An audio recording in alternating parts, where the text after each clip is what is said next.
So, wanted to show you how to replace the bulb in a 2008 Hyundai Veracruz.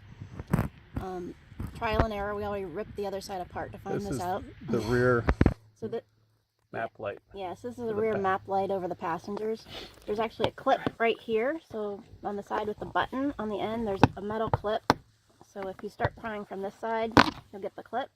Here's the clip. That allows this whole assembly to come out.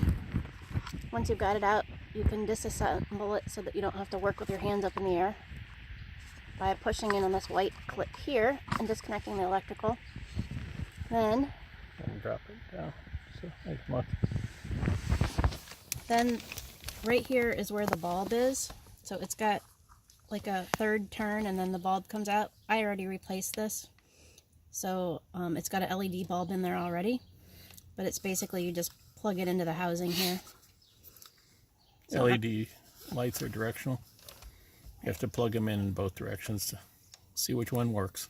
Right, so we've got this one plugged in. I already know it's the right way because we've already put this one in and it's tested. So then once you've got it in, put this back in here and turn it your quarter. It's like a third turn. It only goes in one way, so make sure it's snug. It is. Once you've got that done, you can plug it back into your electric. Oh, no.